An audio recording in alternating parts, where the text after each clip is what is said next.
inspiré d'une histoire vraie. Sinon, j'ai oublié de te dire que j'ai reçu mon nouvel iPhone 7 qui est sorti récemment. Alors déjà, ce qui est bien au niveau design, c'est que comparé aux iPhones précédents, son boîtier résiste maintenant aux éclaboussures et à la poussière, ce qui va me permettre de moins m'inquiéter s'il y a par exemple des poussières ou un liquide qui est renversé. Il y a une nouvelle couleur qui est apparue comme le noir de jet ultra brillant, ce qui m'a rapporté plus de choix niveau couleur, même si j'ai pris une coque à part. Alors ce qui est pratique, c'est qu'ils ont conçu un nouveau bouton principal très sophistiqué, conçu pour être résistant, réactif à la pression et qui sert aussi de capteur d'empreinte digitale comme le Touch ID, qui facilite et sécurise le déverrouillage de l'iPhone et qui de toute façon existait déjà depuis l'iPhone 5. Le très gros truc qui a changé, c'est aussi l'appareil photo qui a été entièrement retouché. On passe maintenant à des photos en 12 mégapixels sur la caméra dorsale grand angle et s'ajoute un second appareil photo à téléobjectif 12 mégapixels aussi, ce qui permet un zoom de qualité supérieure sur une plus grande distance et 7 mégapixels sur la caméra frontale, utile pour les selfies même en conditions de faible luminosité.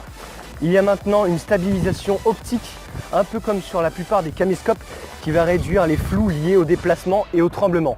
Le flash est 50% plus lumineux que celui de l'iPhone 6S grâce à 4 LED intelligentes, ce qui rend mes photos plus nettes et un meilleur éclairage. Pour ce qui est de la vidéo, je peux maintenant filmer dans des endroits sombres. L'iPhone 7 permet de filmer en 4K avec plus de 8 millions de pixels, ce qui est largement suffisant pour mon utilisation, faire des ralentis en vidéo HD 1080p et 720p et des accélérés de façon dynamique. Allez hop, sur Facebook.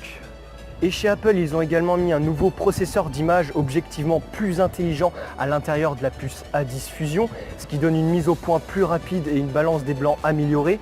C'est la plus puissante des puces smartphone et est 2 fois plus rapide que sur l'iPhone 6. Je peux faire maintenant des zooms optiques x2 et des zooms numériques jusqu'à x10, ce qui est franchement déjà pas mal. Il y a désormais l'effet profondeur de champ qui permet de préserver la netteté des visages en donnant un effet de flou à l'arrière-plan, un peu comme les réflexes de nos jours. L'écran de l'iPhone 7 est devenu 25% plus lumineux que celui de l'iPhone 6S. La qualité de l'image devient plus réelle grâce au nouvel écran Retina HD. Les couleurs sont tellement précises qu'on a vraiment l'impression d'y être.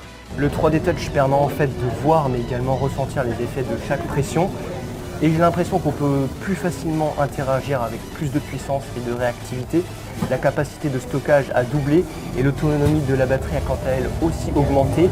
Utile pour jouer à Pokémon Go, mais rien ne vaut une bonne batterie.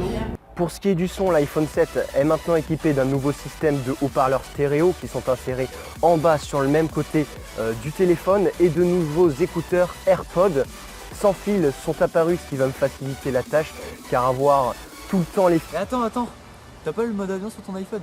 Bah ouais, pourquoi? Oh, fais voir. I believe I can fly. I believe. Eh bah putain, l'iPhone 7. Allez, ciao. Non Albert, reste avec moi. Albert, m'abandonne pas. Non.